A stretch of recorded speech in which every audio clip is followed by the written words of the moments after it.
जैसे शुक्ल पक्ष के चंद्रमा दिन प्रतिदिन बहलन वही तरह से वो भी लड़की सयानी होखे लागल।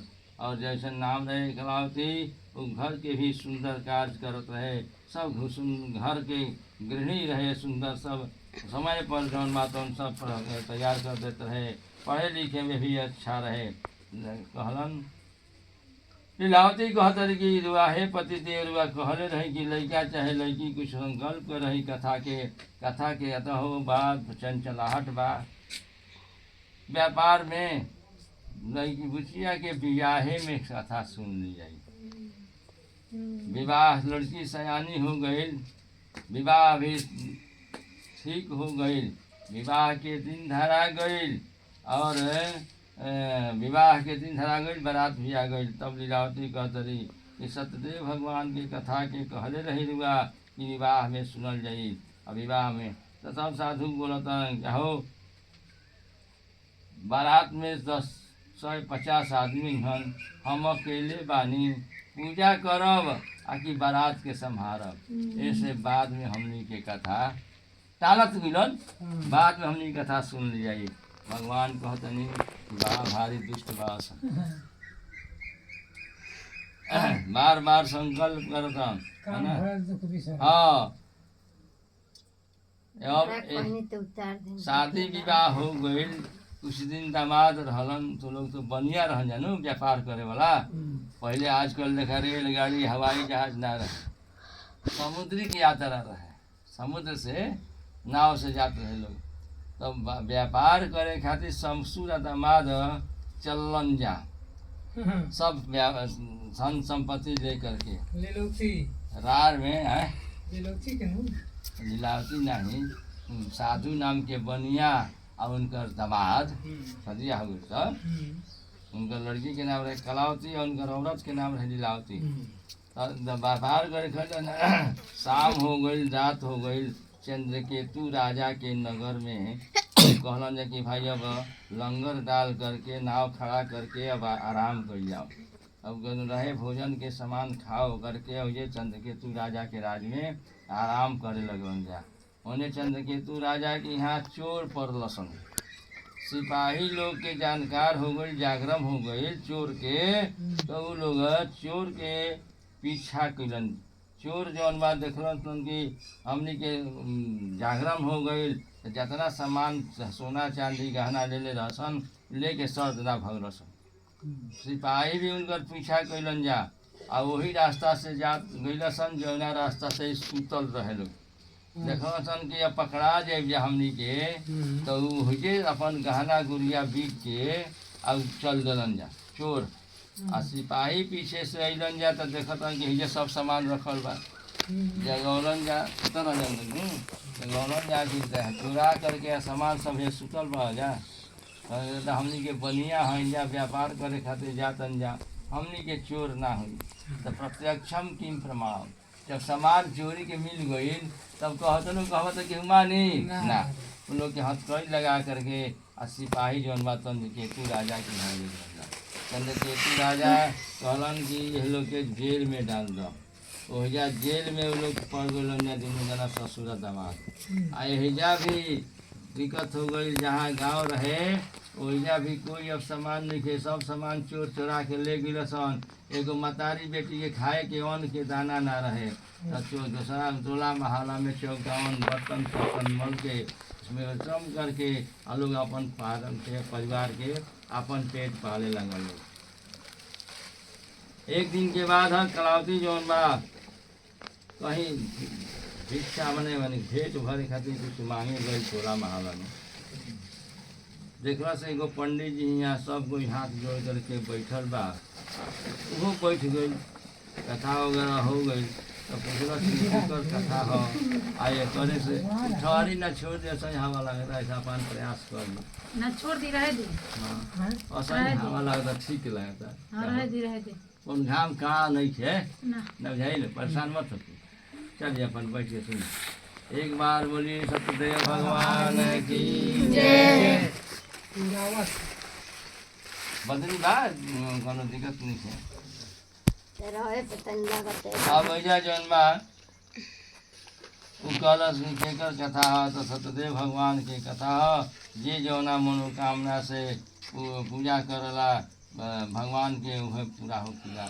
अगर हमरो पिता और पति पता ना कहिए से कहा गइल बन जा, हमहू सतदेव भगवान के कथा के सुनत रह। मन में उ संकल्प कैलस कलावती।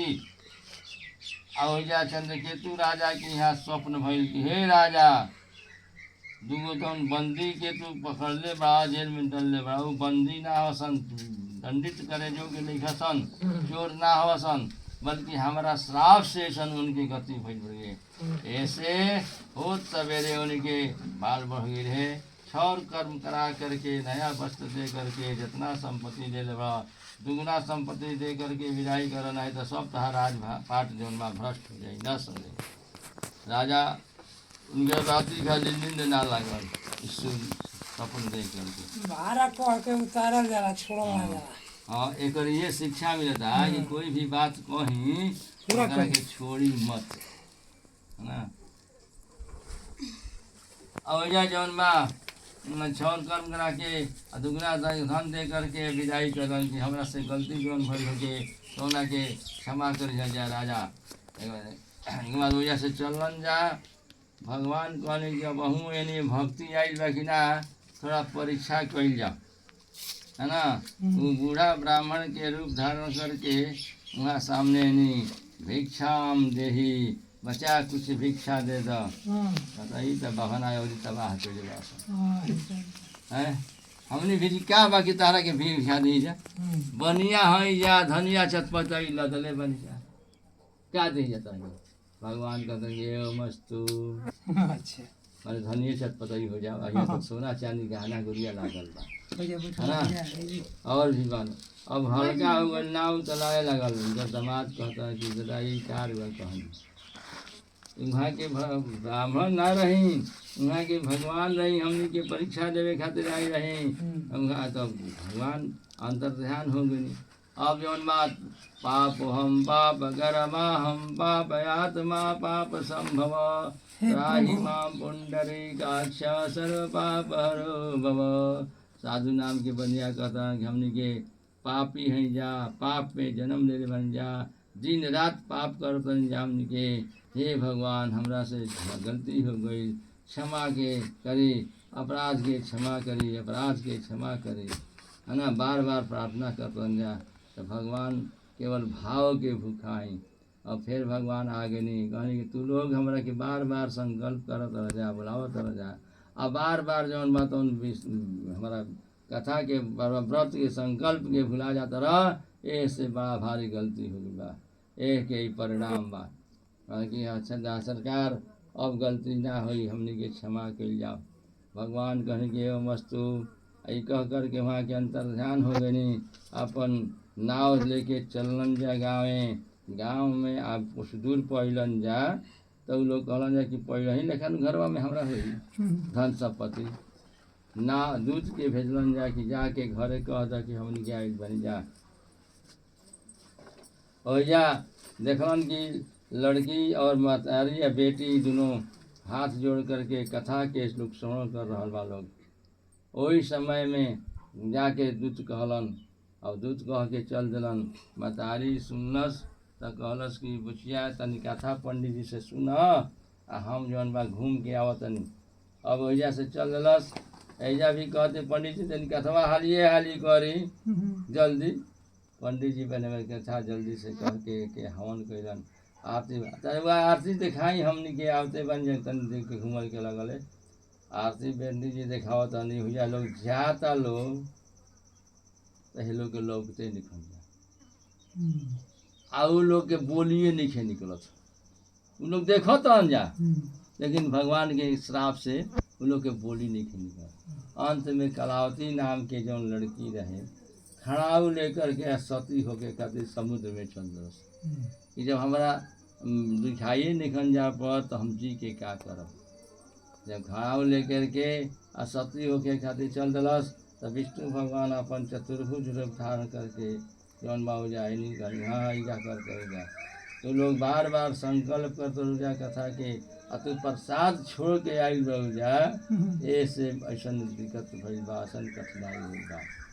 सत्यतेर्घर्षेण च फत्पूर्णसतेवसात् नाम संयोजयतेन सतेष गमनं कृतं साधु जामात प्राह पश्यरत्नपुरीं मधुतं च प्रेष्यामास निजपितस्य रक्षकं ततो सौ नगरं गत्वा साधुर्भार्या विलोक्य च प्रवाच वाक्यं नत्वा पुनर्सता नगरे नगरस्वजामात्र सहितपरिक आगतो बन्धुर्वैगैष्याविदैष्यभिजितः श्रुत्वा श्रुतमुखाद्वाक्यं सते सते सत्यपूजां तथा कृत्वा प्रवाचनुजां प्रति व्रजामि शीघ्रमागच्छ साधु संसङ्गाय च इति मातु च श्रुत्वा प्रथम गीता समाप्त च प्रसादम च परित्यज्य गदासापि पति प्रसाद के छोला के बड़ा भारी दोष फला।